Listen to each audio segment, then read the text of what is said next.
Irmãos e amigos, a passagem da palavra do Senhor para a qual eu devo chamar sua atenção está no Evangelho de Mateus, no capítulo de número 25. Gostaria de ler o versículo 31 e o versículo de número 32. Atente para a palavra do Senhor, este texto. Cristo falando pelo Espírito: e quando o Filho do Homem vier em sua glória e todos os santos anjos com ele, então se assentará no trono da sua glória, e todas as nações serão reunidas diante dele, e apartará uns dos outros, como o pastor aparta dos bodes as ovelhas. Bem, isso é sobre o retorno de Cristo em glória e o julgamento final. Penso que é válido recordarmos o contexto em que nos encontramos. O Senhor está concluindo a resposta dada àquela pergunta dupla dos discípulos ao saírem pela última vez do templo em Jerusalém. Diga-nos, Senhor, diz-nos que sinais haverão destas coisas, a destruição de Jerusalém, e qual o sinal do final dos tempos e do teu retorno? E assim o Senhor procede respondendo esta pergunta, mas é claro, como mestre, como pastor, aplicando, exortando e advertindo a cada um. O Salvador conclui então aqui o seu ensino sobre o final dos tempos. E ele então agora declara o seu advento, a sua parousia, a sua presença mais uma vez aqui nos ares, neste mundo, e o julgamento final, total, geral, de todas as nações. Bem, ele ensinou sobre o final dos tempos, como nós vimos no capítulo 24, do versículo 1 ao 43. Então ele aplicou a advertência como admoestação a grupos diferentes, crentes no Senhor Jesus Cristo, iniciando, é claro, pelos seus servos responsáveis pelo pastoreio do rebanho, versículo 44 a 51. Então ele dirigiu a sua palavra àqueles que no cristianismo afirmam ser cristãos, que estão debaixo, assim por dizer, do guarda-chuva do cristianismo como um todo, mas que não nasceram do Espírito ainda. Eles advertem através desta parábola das 10 jovens, das 10 virgens, a estarem prontos, preparados, salvos para o iminente retorno do Senhor Jesus Cristo. Então, na sequência, ele lida com todos os seus servos, todos os discípulos, cada verdadeiro crente no Senhor, e ele se dirige a estes crentes como discípulos, como servos, o que estabelece o fato de que nós não somos apenas crentes redimidos, mas nós pertencemos ao Salvador como servos de Cristo Jesus, e devemos apresentar a ele então um dia para prestarmos contas como servos de Cristo. E agora, ele se dirige a toda a humanidade reunida a partir deste versículo 31, ao versículo de número 46. Assim, tendo ensinado sobre o final dos tempos aqui, ele passa agora a falar sobre a eternidade. E quando o Filho do Homem vier em sua glória e todos os santos anjos com ele, final dos tempos, então ele entra na eternidade. Então se assentará no trono da sua glória e todas as nações serão reunidas diante dele. Bem, nós vemos que o Senhor aponta para o final de todas as coisas, o início da era eterna. E ele nos diz que quando ele retornar por fim a este mundo, sua última vinda, segunda e última vinda, então ele trará à consumação todas as coisas. E todos serão reunidos na presença de Deus para prestarem contas da maneira como viveram e, em particular, da maneira como atentaram e responderam ao Evangelho de Cristo Jesus. Bem, não nos é dito aqui em que lugar isso está acontecendo. E quando o Filho do Homem vier em sua glória e todos os santos anjos com ele, então se assentará no trono da sua glória e o seu tribunal será estabelecido. Nós não sabemos onde será, não nos é dito em que lugar. Nos ares, quando subirmos para estar com ele, o seu povo desce com ele. No céu, onde está a igreja neste momento, no terceiro céu, assim por dizer, ou seria no novo céu e na nova terra que o Senhor acaba de criar, e ali, neste lugar visível, físico, dimensional e real, nós estaremos, este tribunal será estabelecido. Não nos é permitido dizer, nós não temos uma afirmação clara. Todavia, nós supomos que seja num lugar assim, ou semelhante ao novo céu e à nova terra, ou algum lugar físico, uma vez que nós receberemos novos corpos sendo transformados ao subir para estar com o Senhor. Bem, mas o mais importante não é exatamente o lugar, mas de fato, como será este julgamento final? E é para esta verdade que nós nos voltamos nesta manhã. Bem, nós temos a descrição então deste procedimento no versículo de número 31 em diante.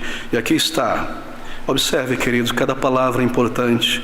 E quando o Filho do Homem vier em sua glória. A primeira coisa que nós aprendemos aqui é quem será este juiz. E todos os santos anjos com ele, então, se assentará no trono da sua glória. O Filho do Homem, isto é, o próprio Senhor Jesus Cristo, um termo que ele sempre toma do Antigo Testamento para referir-se à sua encarnação. E veja, ele irá julgar homens também como homem, o Deus homem, daí o Filho do Homem. E é necessário que seja assim, porque ele irá julgar homens e mulheres. E ele conheceu os predicamentos, as dificuldades, as tentações, o que é ser um ser humano. Assim, ele é o justo juiz, porque ele conhece todas as coisas. É Jesus Cristo, o mesmo menino frágil naquela manjedoura, desprezado e rejeitado pelos homens, que não tinham de reclinar a sua cabeça, humilhado, esmurrado, surrado, açoitado, pregado em uma cruz pelos líderes, pelos príncipes de Israel que deveriam recebê-lo como seu rei. Esse mesmo Jesus Cristo irá julgar todas as nações, todas as almas, quando ele agora vier em sua glória. E nós temos tantos textos na palavra de Deus, no Antigo e sobretudo no Novo Testamento, que declaram com detalhes esta vinda do Salvador. E me voltaria a vários textos nesta manhã. E o primeiro deles está no livro de Atos. Se você abrir comigo no capítulo 10, no versículo 42, nós lemos assim. Atos capítulo 10, 42. E nos mandou pregar ao povo e testificar que ele, isto é, Jesus, é o que por Deus foi constituído juiz dos vivos e dos mortos. Ele será o juiz. Não será o Pai, não será o Espírito, mas será o Filho, Jesus Cristo Senhor. Ainda em Atos capítulo 17, versículo 30 e versículo de número 31, nós lemos também assim. Porquanto Deus, isto é, Paulo falando aos gregos, porquanto tem determinado um dia em que com justiça há de julgar o mundo por meio do homem que destinou, e disso deu certeza a todos, ressuscitando dentre os mortos. É Jesus Cristo o juiz naquele dia. No Evangelho de João, no capítulo de número 5, no versículo de número 22, nós lemos assim também. Em verdade vos digo que vem a hora, e agora é, em que os mortos ouvirão a voz do Filho de Deus, e os que ouvirem viverão. Eles ouvirão a voz, e o Senhor declarará todas as coisas. E por último, em 2 Coríntios, no capítulo 5, no versículo de número 10, Paulo declara: porque todos devemos comparecer ante o tribunal de Cristo, para que cada um receba segundo o que tiver feito por meio do corpo, ou bem ou mal. Este é Jesus Cristo, e esta é a primeira coisa que nós aprendemos sobre aquele julgamento final. Será Ele próprio, Ele se assentará naquele trono de julgamento em glória, e está determinado por Deus o Pai. E cada um de nós aqui nesta manhã, e todas as almas que nasceram neste mundo, estejam na presença de Deus. Bem, nos é dito algo mais sobre a sua vinda. Quando o Filho do Homem vier em sua glória, no grego doxa, esplendor, majestade da sua presença. Em outro lugar, nos é dito que ele vem na glória de seu Pai, mas aqui ele vem na sua própria glória, vier em sua glória. É claro, antes ele veio e nasceu sob a nuvem da obscuridade, mas agora ele voltará sobre a nuvem de glória, o esplendor da sua glória. Ele voltará em majestade, ele irá manifestar o seu poder, a sua glória, a glória do Pai e do Espírito, mas em particular, como Filho do Homem, o Salvador, a sua glória devida. Isto é, ele virá, ele voltará, e nós o veremos, e todos o verão, e todo joelho, porque o verão se dobrará diante do Senhor Jesus Cristo. Bem, ele voltará no esplendor da sua majestade. Se você der um passo atrás, no capítulo 24, versículo 30, nós lemos assim, ele descreve isto: então aparecerá no céu o sinal do Filho do Homem, e todas as tribos da terra ou nações se lamentarão, e verão o Filho do Homem vindo sobre as nuvens do céu, com poderio e grande glória. E quando o Filho do Homem vier em sua glória e todos os santos anjos com ele, então se assentará no trono da sua glória. Quantas vezes ele descreveu isso? Eu acho que soou maravilhoso aos olhos dos discípulos, mas nos parecia incompreensível para eles. Eles esperavam Cristo ser rei aqui neste mundo, nesta terra. Mas gradativamente o Senhor traz relances de compreensão à mente deles.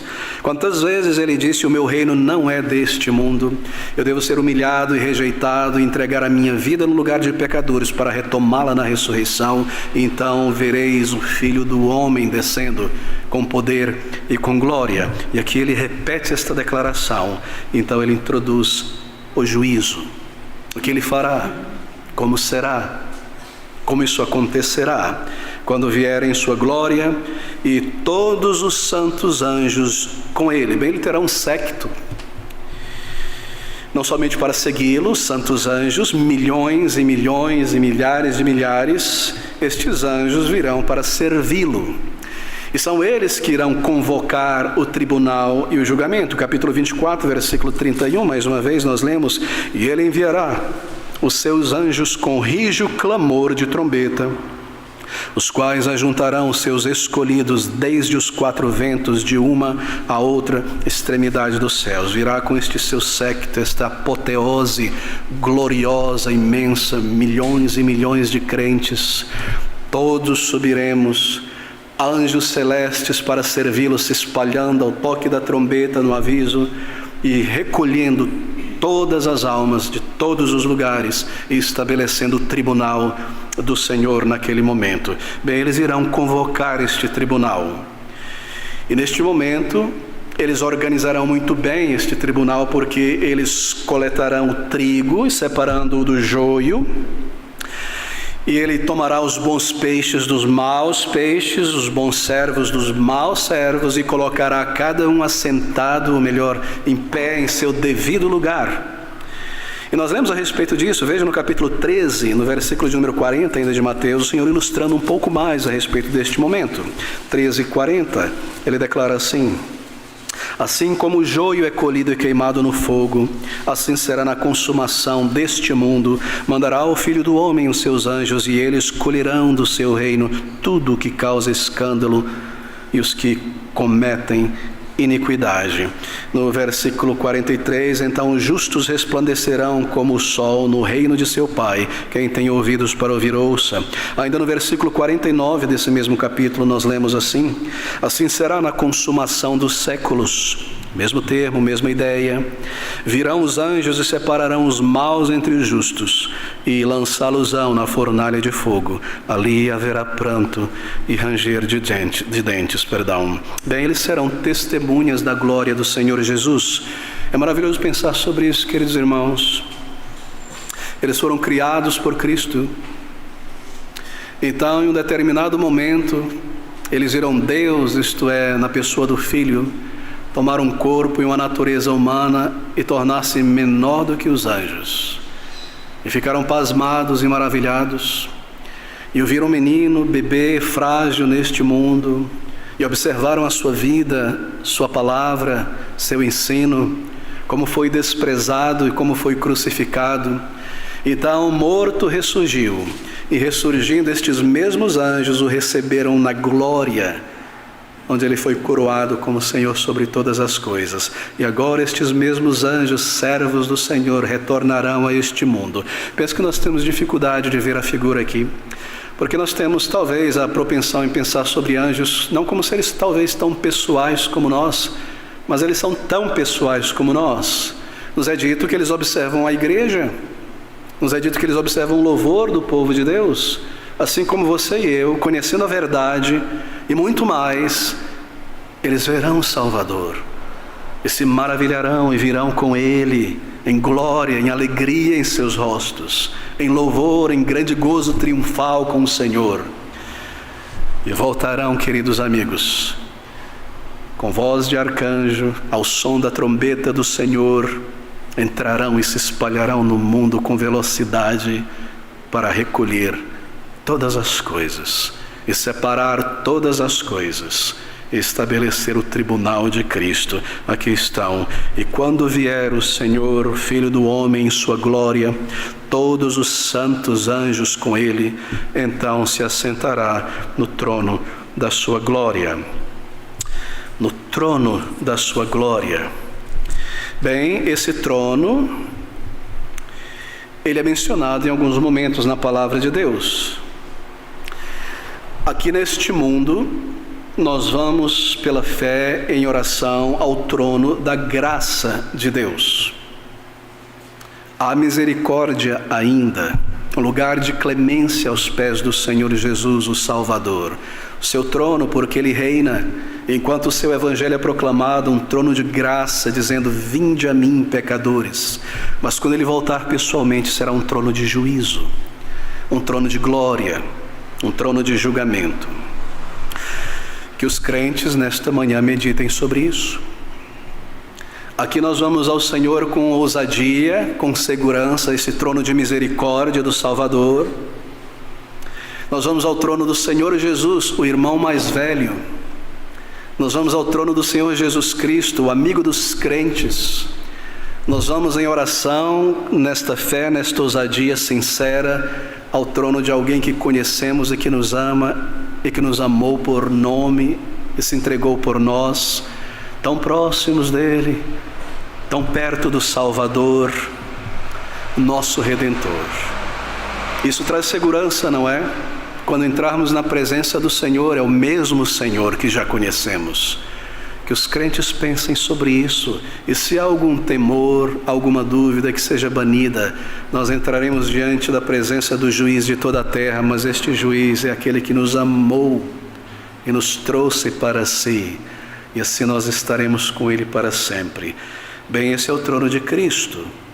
Que os não convertidos meditem sobre isso e temam, porque quem os julgará será o próprio Senhor Jesus Cristo, cujo evangelho muitos têm desprezado agora, cujo nome muitos têm rejeitado e a salvação ignorada, e dizendo a ele: agora não reinará sobre mim.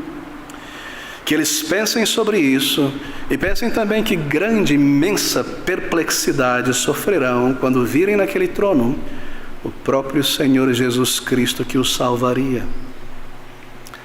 Manso e suave, homem de dores, pronto a perdoar, aproximável nesta vida. Agora ele próprio como juiz, justo juiz sobre todas as coisas.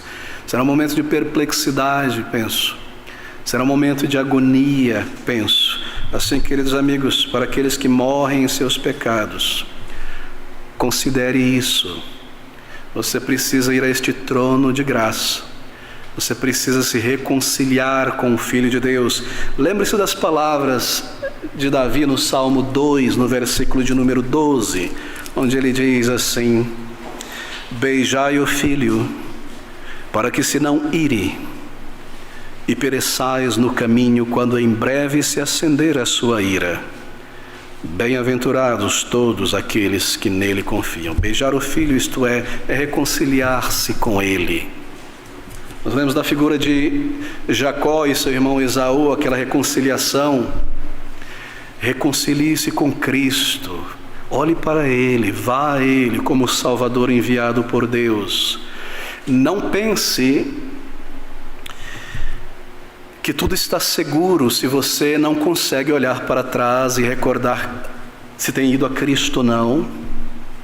Se você não pode olhar para o presente e compreender se Cristo está em você, não permaneça letárgico, passivo. Continuamente este sino, este alarme tem soado deste púlpito, mas é realmente impressionante para este pregador e chocante que este alarme ele passe através de um ouvido e saia pelo outro naqueles que devem ouvir e não são tocados por esta urgência. Que o Senhor tenha misericórdia de todos nós nesta manhã, e que ninguém brinque com esta graça oferecida, porque nós lemos que é o mesmo Senhor que foi rejeitado e desprezado, que voltará para trazer vingança, nos diz a palavra de Deus. Bem, queridos, assim Ele será o juiz, mas quem será julgado? O Senhor também nos diz, e no versículo 32, e todas as nações serão reunidas diante dele, e apartará uns dos outros, como o pastor aparta dos bodes as ovelhas. Todas as nações reunidas diante de Cristo. Todas as pessoas que já viveram um dia, de todas as culturas, no grego é etnias, de todas as regiões, todos que já viveram neste mundo terão que prestar contas de si mesmo. E reunirá todas as nações. É interessante que o aspecto antropológico é destacado aqui. Nações se destacam, se separam umas das outras por sua cultura, não é? E de alguma maneira nós veremos isto ali, talvez na face, no olhar, na característica física, antropológica de cada um. E nós podemos ver a multidão de todas as pessoas. Bem, ali estão os astecas, e ali estão os sírios, e os goitacazes também estão lá, e os mongóis, e os russos, e os paquistaneses, e aqueles do centro da África e da Angola, e ali estão os nordestinos, os paulistanos, os sulistas, os goianos, todas as culturas, em todas as épocas, de todas as línguas, diante do trono da graça. Ao morrerem, eles não sumiram, porque a morte não é o fim da existência, mas o Senhor comandará que os mortos retornem, e Ele declarará pelo seu poder, o mesmo poder que trouxe à existência a estrutura atômica deste universo, que estes átomos espalhados em cinza pelo mar, nas montanhas, na boca de peixes, em todo lugar enterrados, se reúnam novamente em suas características antropológicas, o rosto, a face de cada um, e todos nós estaremos ali na presença do Senhor.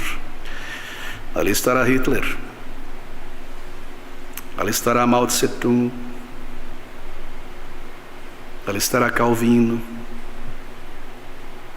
ali estará aquele amigo de infância, ali estará Lázaro, aquele de Goiás, aquele de Betânia. Ali estaremos todos, avós que não conhecemos, bisavós e trisavós que só ouvimos o nome, pessoas que nascerão depois de nós partirmos, cada um, querido amigo, aquela criança que partiu tão nova, aquele senhor de 100 anos, pessoas conhecidas, desconhecidas, todos os reis e imperadores. Ali estará Napoleão e Alexandre o Grande, Dom Pedro II também, Dom Pedro I. Ali estará guerreiros, ali estarão pessoas comuns e arquitetos. Neemias estará lá, mesmo Abel e Adão e Eva, e o último que nascer neste mundo, todos reunidos na presença de Cristo. Nos é dito, e todas as nações serão reunidas diante dele. Que visão, queridos amigos! Aqui está o trono, aqui está o juiz, aqui está o Senhor sobre todas as coisas. E nós lemos que ele inicia o seu procedimento e apartará uns dos outros, como o pastor aparta dos bodes as ovelhas.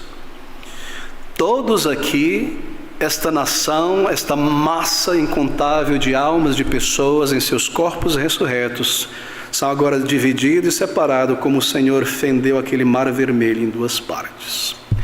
E é impressionante que a divisão aqui não é entre rico e pobre, não é entre culto e ignorante, é uma e única só divisão, embora nas nações, na cultura e na história nós nos colocávamos pelos censos geográficos em categorias várias, diante do Senhor, apenas esta divisão: bodes e ovelhas. Não haverá mais distinção alguma ali no céu entre rei e súditos. Eles foram reis na terra e súditos na terra. Ali todos estarão divididos em duas categorias. Não é mencionado naquele dia nenhuma denominação, ali estão os batistas, os presbiterianos, os pentecostais, ovelhas e bodes. Não haverá qualquer divisão da mente humana nesta vida, estabelecida em categorias, apenas salvos e não salvos. Todas as distinções do passado e da história são eliminadas, e a única distinção, marque isso, que prevalecerá esta: conversão ou não conversão a Cristo. E o juízo, melhor dizendo, será um evento muito importante. Eu penso que sim, eu tenho certeza que sim. Talvez, como eu, você, em alguns momentos, parou para pensar sobre muitas coisas. Como Deus fará para julgar essa situação aqui? Como Ele julgará esta pessoa e aquela? E como Ele me julgará naqueles momentos e nestes momentos? Este juízo, queridos amigos, será um momento de uma cirurgia precisa. Como pastor, muitas questões vêm à minha cabeça. Como o Senhor julgará este crente? Ele foi salvo de fato, ela foi redimida, é um filho de Deus, uma filha de Deus. Mas veja o comportamento dela na casa do Senhor. Como Ele julgará aquele que abandona o seu serviço? Como Ele julgará pastores que pregam doutrinas que não estão de acordo com a palavra de Deus, muitas vezes, ou por ignorância, ou por alguma outra razão? Como Ele fará com aqueles que desencaminharam pessoas por mau conselho? Como será aqueles que buscavam glória e projeção no corpo de Cristo, embora salvos? Como será esse galardão, ou estes açoites, usando ilustrações do Novo Testamento? Eu não sei, mas eu sei que será um juízo justo, perfeito, e Ele julgará estas coisas também entre nós. Nós não sabemos exatamente como, mas será o julgamento final. Para os salvos, é claro, não para condenação, porque seu destino foi estabelecido nesta vida pela fé no Senhor Jesus e o novo nascimento do Espírito. Mas um julgamento em relação a galardão. E para os ímpios, o grau de tormento que irão experimentar. Assim é um momento importante, uma separação cirúrgica será feita. E nós temos essa dificuldade, não é, aqui nessa vida, de fazer essa separação. Mas naquele dia, queridos irmãos e amigos, aquelas palavras do profeta Malaquias, lá no capítulo 3, no versículo 18, se cumprirão perfeitamente. Então vereis outra vez, diz o profeta, a diferença entre o justo e o ímpio, entre o que serve a Deus e o que não serve a Deus. Estará bem clara, será perfeita, será visível a todos. E quando o Filho do Homem vier em sua glória e todos os santos anjos com ele, então se assentará no trono da sua glória e todas as nações serão reunidas diante dele e apartará uns dos outros como o pastor aparta dos bodes as ovelhas. Bem, isso não é uma parábola, é uma metáfora comparativa. Mas no versículo 34, então dirá o rei, interessante, o pastor agora se torna rei. O pastor é também o rei. Ele pastoreia o seu povo, ele demonstra cuidado pelo seu povo, ele alimentou, ele protegeu, ele guardou as suas ovelhas até o final, com segurança, mas ele também é o rei que as justifica, que se assenta no tribunal e as justifica. Então dirá o rei aos que estiverem à sua direita, está aqui a sentença: vinde, vinde benditos de meu Pai, possuí por herança o reino que vos está preparado desde a fundação do mundo. Vinde. O vinde do Senhor Jesus Cristo é repetido aqui. Um dia Ele nos chamou, vinde a mim os que estáis cansados e sobrecarregados, e por sua misericórdia, sentindo o nosso fardo, a nossa culpa, não aguentando mais, nós fomos a Ele. E ali nós encontramos justificação deste Rei Juiz, e agora nós ouviremos este chamado: vinde, vinde para o reino. Que palavras, não é? Que maravilhoso será ouvir estas palavras do Senhor Jesus Cristo Salvador. Vinde, benditos, bem-aventurados, bem falado, dito, bendito de meu Pai, amados pelo Pai e dado por Ele ao seu Filho, aqueles que Ele amou e os ensinou e os levou à fé no Senhor Jesus Cristo. Vinde, benditos de meu Pai. Possuí por herança, não por méritos, porque o mérito é de Cristo, e por sua vida perfeita Ele herdou todas as coisas no céu e na terra, e porque nós estamos nele, se somos em Cristo, salvos por sua graça, filhos e servos de Deus, então nós recebemos a mesma herança, para a herança que vos está preparada. Herança, queridos amigos, o reino que vos está preparado. Você se recorda das palavras do Senhor Jesus Cristo lá em João, no capítulo 14, no versículo 12? Abra comigo mais uma vez. Aqui está o Senhor fazendo uma promessa a toda a sua igreja, dirigida em particular aqui aos seus discípulos. João 14, 2. No versículo 1, na verdade, Ele diz aos discípulos que estavam tristes e preocupados: não se turbe o vosso coração, credes em Deus, crede também em mim. Na casa de meu Pai há muitas moradas, se não fosse assim eu vou-lo teria dito. Vou preparar-vos lugar. E quando eu for e vos preparar lugar, virei outra vez e vos levarei para mim mesmo, para que onde eu estiver estejais vós também. Que palavras tão maravilhosas ao nosso coração. Ele já preparou o lugar. Eu não sei dizer como é este lugar. No original grego destas palavras, a ideia é que na casa há alojamentos. Na casa de meu Pai há muitas moradas, alojamentos. Mas é um novo céu, uma nova terra. E nós ouvimos também sobre cidades. Esteja sobre 10 cidades, esteja sobre 5 cidades. Nós temos relances, não é? Nós temos o paraíso restaurado, toda essa bagunça da natureza que é resultado da lama do dilúvio. Petrificada, não é? A rocha sedimentar será retransformada de volta. Beleza, glória, não haverá trevas. Um lugar de habitação com o povo de Deus. E nós começamos a voar na imaginação pelos relances que temos na palavra de Deus sobre aquele lugar de glória. E por mais que nós tentemos de dourado este lugar maravilhoso, esta água cristalina, estes pastos verdejantes, nem metade daquilo que nós podemos contemplar, nós sabemos. É muito mais, queridos amigos.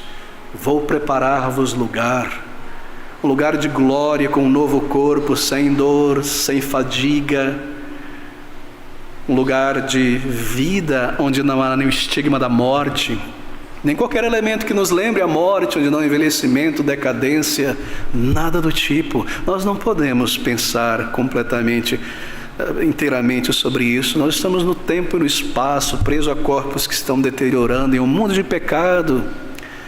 Que lugar maravilhoso o próprio Senhor Jesus preparou. Nos é dito que Ele próprio, ao criar este mundo antes da queda, plantou com suas mãos neste mundo um jardim. E este mesmo Senhor, neste novo céu e nova terra, nos preparou lugar. É maravilhoso pensar sobre isso. O que é esta vida? São as glórias desta vida, as belezas desta vida, senão uma faísca, um relance muito pequeno, muito fugaz desta glória. Oh, meus queridos amigos, guarde isso em teu pensamento. Quando você for tentado a amar este mundo e as coisas deste mundo que virarão cinzas um dia, diga a si mesmo, quando você olhar para o mundo e as pessoas desta vida que têm e possuem e se gabem, e você for tentado a invejar estas coisas, diga a si mesmo, isso é pó e é cinza. O meu Salvador preparou para mim um lugar e eu logo estarei com Ele. Uma breve vida neste mundo de escuridão. Então a luz, a glória, a presença de Cristo, a vida, vou preparar-vos lugar. Vinde então, vinde benditos de meu Pai, possuir por herança o reino que vos está preparado desde a fundação do mundo. A minha ceia está preparada, o cálice desta videira que eu prometi tomar novamente convosco, A mesa está preparada, as bodas estão preparadas, a ceia está preparada, o bezerro cevado, tudo está preparado. Vinde, entrai, possuí. E os nossos olhos se fecham nesta vida e nós subimos para a presença do Senhor para estar ali em um lugar de glória chamado paraíso de Cristo, seio de Abraão, conforto, segurança. E então um novo céu e uma nova terra. Pense sobre isso a cada dia. Mantenha diante dos teus olhos, não permita que este mundo ofusque a tua alegria, a tua certeza. Deixa estas palavras soarem continuamente. Vou preparar-vos lugar, então vinde benditos de meu Pai, amados por Deus, salvos por Cristo Jesus para este lugar. Na sequência nós lemos então como será conduzido este juízo. E nos versículos 35 a 36 são estas as palavras. Qual será a base deste julgamento? Como ele será conduzido? Bem, nós aprendemos aqui que este julgamento será de acordo com as evidências, é claro. E as testemunhas neste julgamento são as obras dos homens. Evidências e testemunhas. Bem, a razão ou justificativa da bênção, da entrada no céu, é declarada aqui. As suas obras. Vinde bendito de meu Pai, porque tive fome, aqui está a razão, e deste-me de comer, sede de beber, estrangeiro, hospedaste-me, nu, vestiste-me, adoeci, estava preso, fostes-me ver. Esta é a razão. Por quê? Bem, a razão destas pessoas entrarem, destes salvos, são as suas obras. As obras justas que os justos realizam. E a razão daqueles outros, chamados aqui de bodes, não entrarem, são a falta destas mesmas obras que os justos realizaram. E é exatamente isso que está sendo dito aqui. Porque tive fome, porque me destes de comer. No versículo 41, então dirá também aos que estiverem à sua esquerda, apartai-vos de mim, malditos. Por quê? 42, porque tive fome e não me destes de comer. É a mesma razão. Assim, é claro, todos nós aprendemos aqui, meus queridos, e podemos voltar para casa seguros, que o Senhor Jesus está ensinando a justificação por obras. Ok? Podemos ir embora para casa? Vi alguns pontos de interrogação, você não tem certeza? É claro que não. Mas há uma dificuldade aqui, nós precisamos lidar com ela em alguns poucos minutos para retornar ao nosso texto.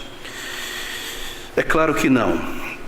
Este é o ensino do catolicismo romano, a salvação, ser justo ou justificado, isto é, diante de Deus por um mérito próprio, uma boa vida, uma vida meritória.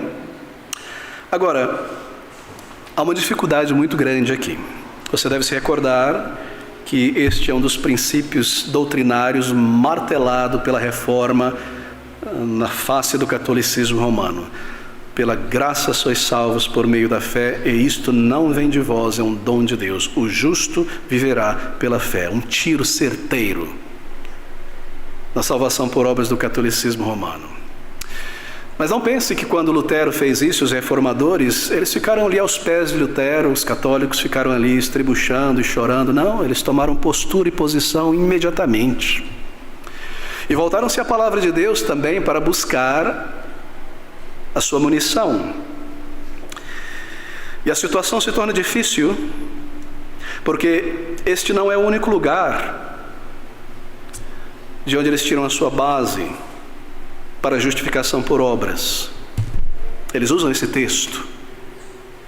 Eles usam este momento do julgamento para dizer, veja aqui, a justificação é por obras, porque tive fome. Daí a ênfase e o foco em caridade social por parte da Igreja Católica Romana. Mas não é o único lugar. Eles voltam-se também a outro texto. Eu gostaria que você abrisse comigo no livro de Tiago, na carta de Tiago, no capítulo de número 2, no versículo de número 24. Observe essas palavras. Tiago capítulo 2, versículo 24, sobre justificação também. Ele declara, bem vês que a fé cooperou com as suas obras e que pelas obras a fé foi aperfeiçoada. Você observou? Aqui está. E no versículo 24, vedes então, compreenda, entenda, conclua, que o homem é justificado pelas obras e não somente pela fé. Bom, temos uma dificuldade aqui, não é? Mas o apóstolo Paulo, lá em Gálatas, no capítulo 2, ele declara algo contrário a isso, nos parece. Se você abrir comigo no capítulo 2 de Gálatas, no versículo 16, nós vamos ler essas palavras do apóstolo Paulo, parece contradizendo Tiago. Gálatas capítulo 2, versículo 21.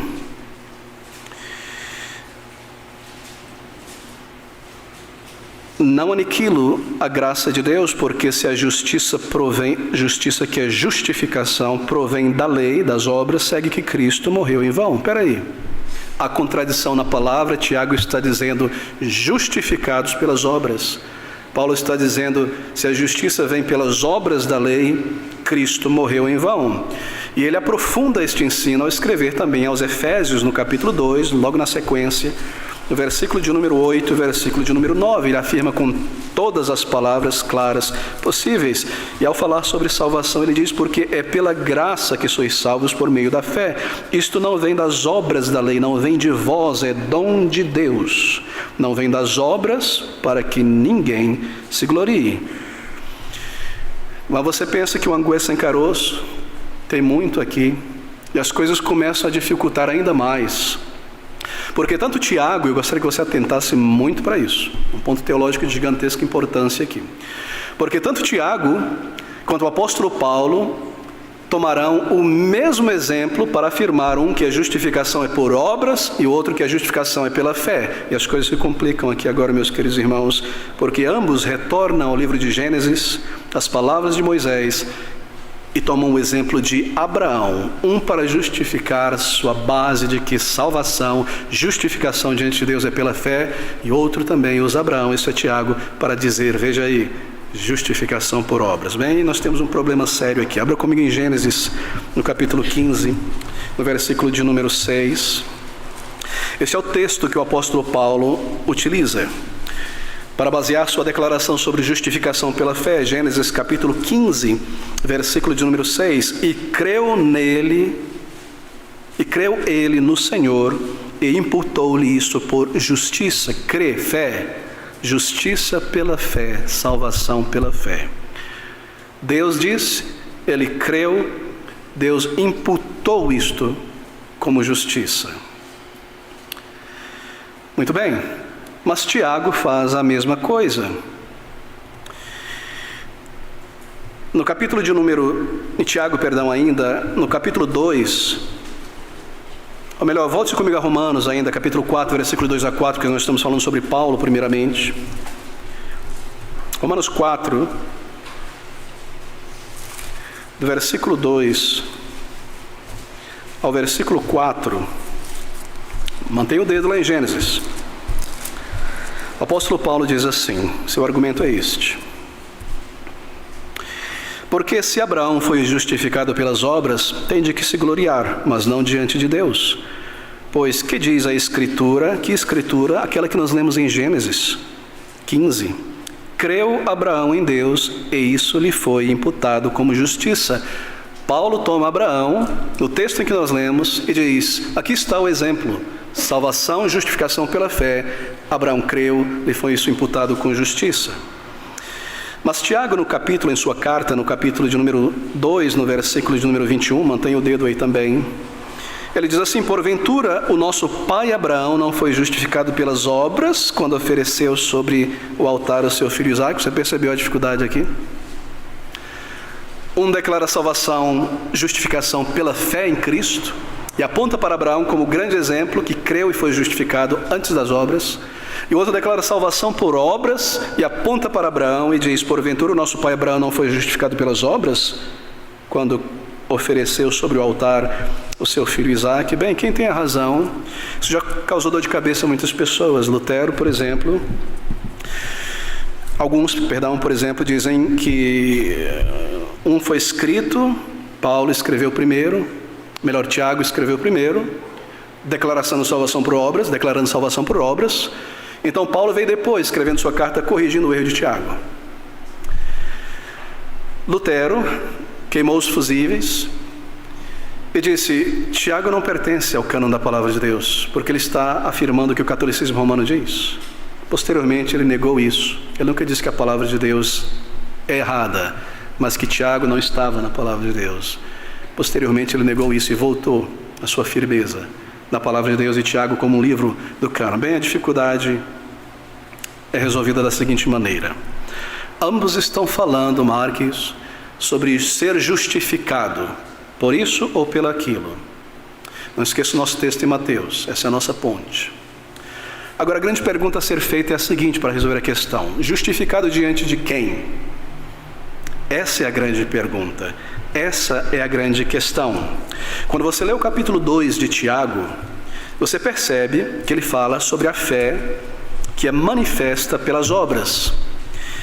E ele diz em seu capítulo, versículo 14 do capítulo 2: meus irmãos, que aproveita se alguém disser que tem fé e não tiver as obras, porventura a fé pode salvá-lo? Percebeu?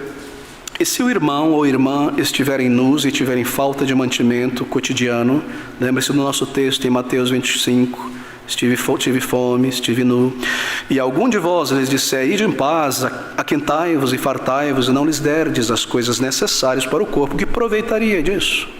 Assim também a fé, se não tiver as obras, é morta em si mesmo.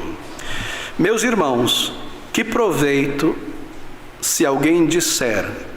Ele está falando sobre justificação da perspectiva humana diante dos homens, ok? Justificação para com Deus, mas vista, compreendida pelos homens. Esse é o ponto de perspectiva. Se alguém disser, se alguém vier a mim e disser: eu não te conheço, mas você me diz: eu tenho grande fé. Certo. Como é que eu posso ter certeza disso? Mostre pelas obras, pelos frutos desta fé.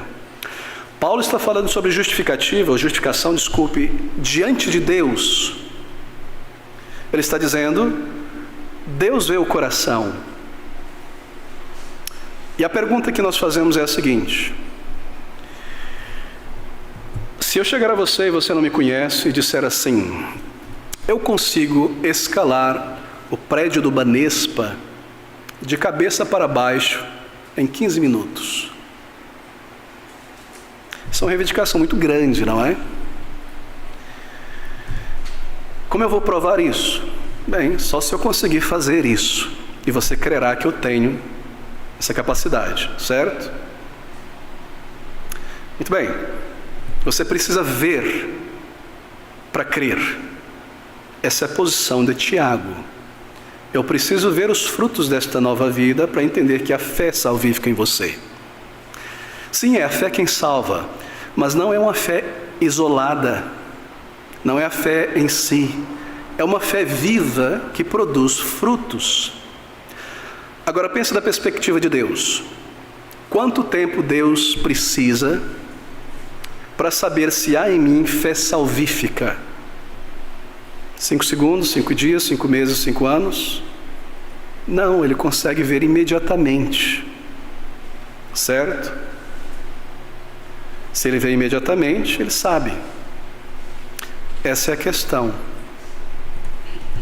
Não há contradição.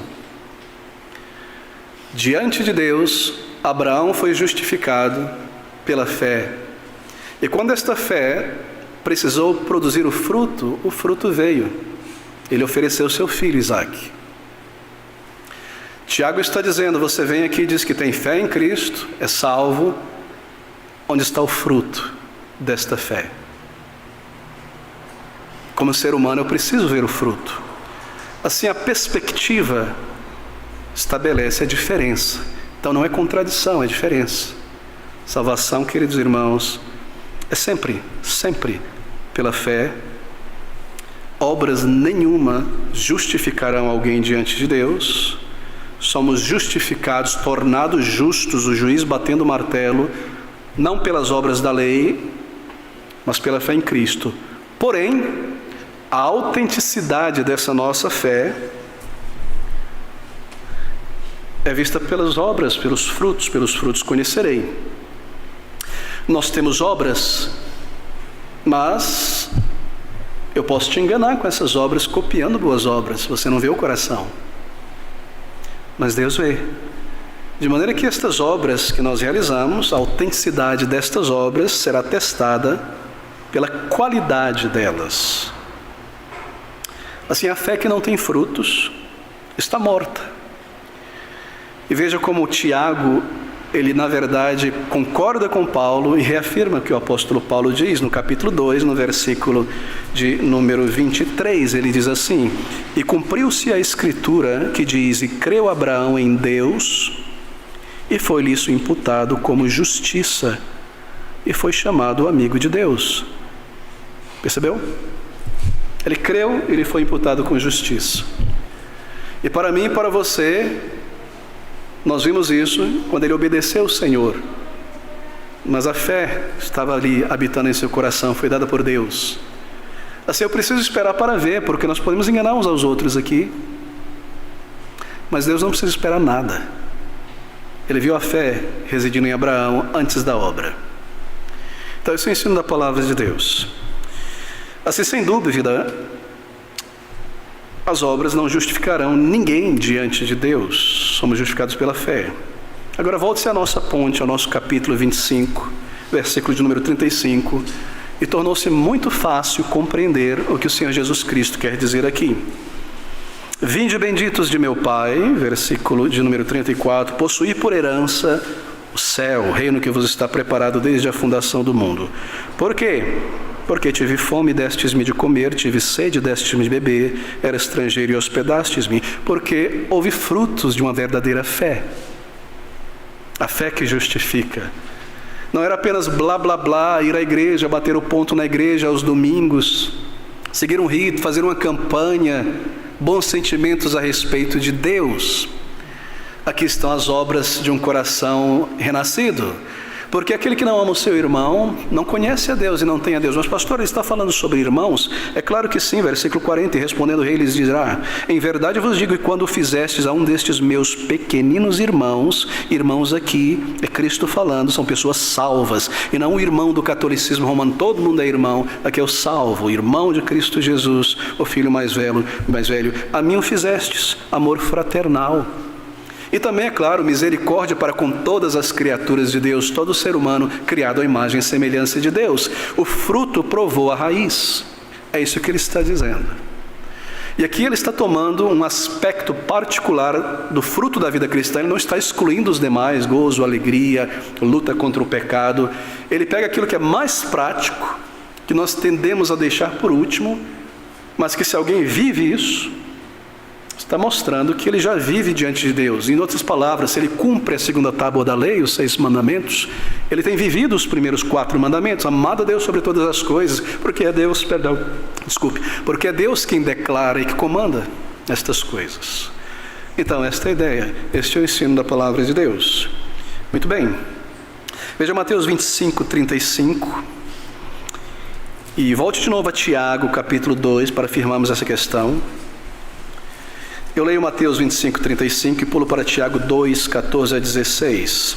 Porque tive fome, deste-me de comer, tive sede, deste-me de beber, estrangeiro e hospedaste-me, nu vestiste-me, visitaste-me na prisão e na enfermidade. Cuidado do corpo e cuidado da alma, afetivo. Tiago capítulo 2, 14 e 16. Meus irmãos, que aproveita se alguém disser que tem fé e não tiver as obras, porventura a fé poderá salvá-lo? E se o irmão, um destes meus pequeninos irmãos ou irmã, estiver nu, estive nu, e tiver falta de mantimento cotidiano, e o que você disser quando ele bater na tua porta, você tem fome, vá em paz, coma as gorduras, beba as doçuras. Tchau. O que adiantou isso? Palavras. Que adianta uma fé de palavras, as palavras certas, conhecer a linguagem de Sião e não ter a vida na alma. Aqui está a conexão com o texto do Senhor. Agora o versículo 45 de Mateus, versículo 40 de Mateus 25 diz assim: e respondendo o rei lhes dirá, em verdade vos digo que quando fizestes a um destes meus pequeninos irmãos, a mim o fizestes. Bem, veja a mesma ponte que nós acabamos de observar com Tiago capítulo 2, versículo 15, e se o irmão ou irmã, percebeu? Fome, nu, necessitado. deste-me de comer, deste-me beber, o irmão ou a irmã, Mateus, a um destes meus pequeninos irmãos. Não há contradição aqui na palavra de Deus. Ele fala então sobre os domésticos da fé no versículo 40 do nosso texto.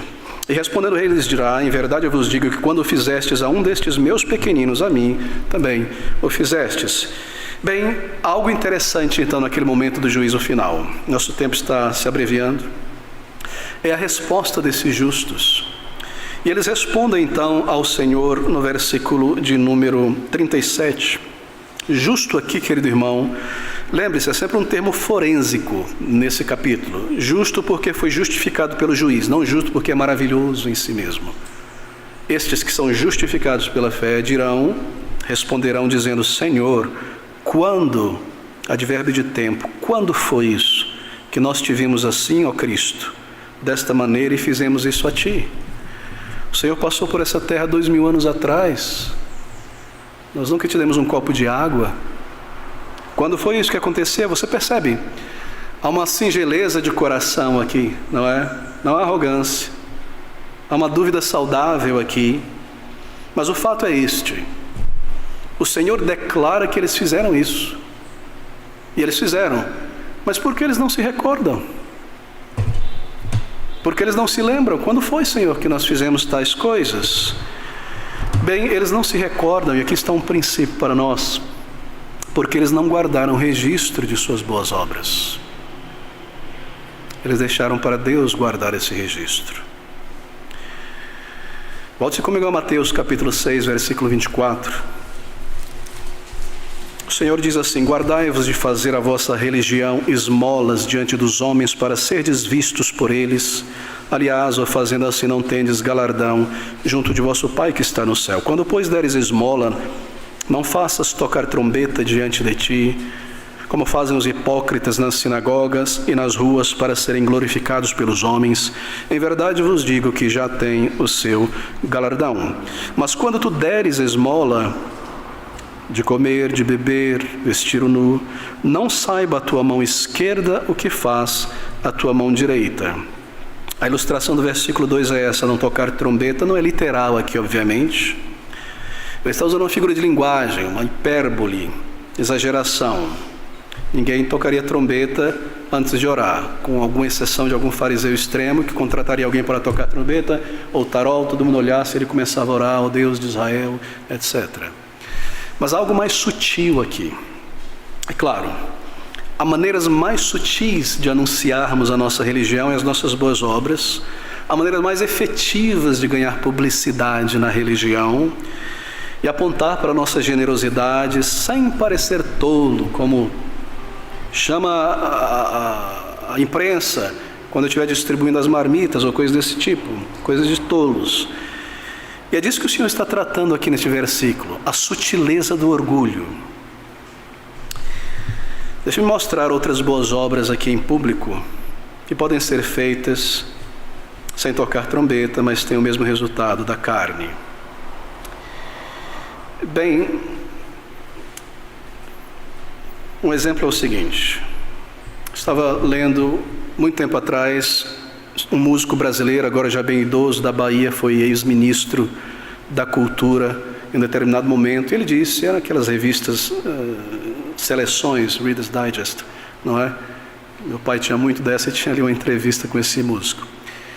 E ele dizia assim: a minha maior alegria, marque isso, é quando eu faço o bem para alguém, um bem de valor, eu ajudo alguém, sem que a pessoa saiba, sem que ela, veja que foi eu que fiz, descubra que foi eu que fiz, mas que depois, lá na frente, ela descubra que fui eu. Essa é a minha maior alegria. Você percebeu a sutileza do orgulho? É muito sutil, não é, querido irmão? E é disso que o Senhor está tratando. É exatamente por causa dessa sutileza do orgulho que o Senhor diz no versículo 3 do capítulo 6: não anuncie a si mesmo, versículo 3, mas quando tu deres esmola, não saiba a tua mão esquerda o que faz a tua direita. A mão, isso é uma metáfora, não é? A mão é uma parte de nós. Não anuncie a uma parte de você aquilo que você fez. Não faça a tua boa obra, o teu bem, e fique recapitulando em tua mente, uma parte de você, como foi maravilhosa a tua performance. E como você fez tão bem, e ajudou, e fez isso, e você se portou magnificamente. E você deu alguma coisa, e você sai por aí o tempo todo perguntando à pessoa: já comeu, foi bom, estava gostoso. Já vestiu, foi bom, estava gostoso. Me recordo uma vez, há uns 10 anos atrás, um senhor, hoje vejo que não era uma pessoa salva, mas que por alguma razão me deu um sapato. Ele viu que meu sapato estava quase furando. E constrangido recebi, porque não era exatamente o calçado para um pastor, duro pra caramba, ficar em pé. E não estava usando, continuava com o meu. E toda vez que eu entrava na igreja, como eu entro assim, e passava, ele sentado sempre na beira, olhava assim: já calçou? Mas pastor, não serviu. É isso que o Senhor Jesus está dizendo, a sutileza do monstro chamado orgulho. Talvez ele não se manifeste de maneira pública e visível, mas ele se manifesta o tempo todo debaixo do radar, e essa é a prova de que nós não nascemos de novo. Porque não há um novo coração, um novo princípio, uma nova vida dentro de nós. Não anuncie aos homens em busca de apreciação, louvor, não toque estas trombetas. Não põe o teu nome na cadeira de roda doada para a instituição. Não chame jornal local. Não coloque uma plaquinha no banco que você doou para a igreja, no órgão, no piano. Família fulano de tal doou isto. Não faça anúncio às pessoas para elas saberem das suas boas obras de serviço. E então, é claro, não anuncie a si mesmo para massagear o ego. Não mantenha um diário em tua mente de todas as tuas obras maravilhosas, onde você registra as tuas bênçãos, versículo 4, para que a tua esmola seja dada em secreto, e teu Pai que vem em secreto, Ele mesmo te recompensará. Nem mesmo anuncie a si mesmo. Isso explica, queridos amigos, esta palavra destes justificados. Então os justos lhe responderão dizendo: Senhor, há um erro aqui. Quando foi que nós te vimos assim e fizemos estas coisas? Eles não se lembravam. Eles deixaram para Cristo. Eles serviram a Cristo enquanto serviam o seu povo. E deixaram para Cristo o galardão e lançaram fora toda a projeção pessoal de qualquer forma e natureza. E aqui o Senhor os recorda esta bênção. Veja, eu corro para o final agora. Então dirá também o Senhor respondendo a eles, versículo de número 40, em verdade eu vos digo que quando fizestes a um destes meus pequeninos irmãos, a mim o fizestes, a verdadeira obra de um coração regenerado se manifestou diariamente, não só no domingo, continuamente, aquelas obras invisíveis que o povo de Deus realiza para o bem do povo de Deus, longe dos olhos das pessoas ao longo da semana. Uma nova vida, um novo coração, um novo princípio. Então ele diz, e a mesma resposta daqueles ímpios, então dirá também aos que estiverem à sua esquerda, 41, apartai-vos de mim, malditos, para o fogo eterno, preparado para o diabo e os seus anjos. Apartai-vos de mim. Apartai-vos de mim. Aqui nesta vida, poucos anos nós temos. Continuamente você ouve do Senhor, pela sua palavra, através da voz de seus servos: vinde a Cristo, e você não deseja ir. E você fica acumulando estas boas obras invisíveis e sutis para tentar prestar contas diante de Deus por isso. Chegará este dia, diz o Senhor, que aquele que disse vinde a mim terá que te dizer: apartaste de mim, aparta-te de mim, para longe de mim, maldito. Maldito. Quão horrível isso. Se não fosse o Senhor Jesus próprio dizendo isso, eu teria dúvida. Mas é o próprio Salvador, queridos amigos. Agora observe, eu concluo a descrição deste lugar. Enquanto a bem-aventurança dos salvos, um lugar que o olho não viu, o ouvido não ouviu, das bênçãos que ali haverão. O destino dos perdidos, Apartai-vos de mim, malditos, para o fogo eterno, preparado para o diabo e seus anjos. Tormento, atormentado, um lugar de tormento que não acaba. Um lugar de tormento físico, porque há um corpo. Eu não sei descrever nem desejo. Você sente dor, alguma dor que persiste o dia inteiro, no osso, na junção, no cotovelo, por toda a eternidade, dor. Um lugar de separação, apartai-vos. Deus é luz, é vida, distante de todo o bem, de toda alegria, de toda glória e beleza que há, separado das bênçãos. Lázaro, no seio de Abraão, aquele homem, longe, um abismo distante, nenhuma outra oportunidade, nem purgatório, nem nada do tipo. O inferno também é um lugar de associação. E você estará associado, se você terminar os teus dias em Cristo, com as pessoas que você mais detestava e odiava nesta vida. Associado com os piores seres humanos, com as piores mulheres, os piores homens que você conheceu. Você se associará com Hitler. Você se associará com pessoas que trouxeram mal à tua vida, com falsos pastores que te guiaram para a morte eterna. Você os odiará e eles te odiarão. Se associar com os demônios que possuem pessoas nesta terra, porque eles estarão lá também. Se associar com Satanás.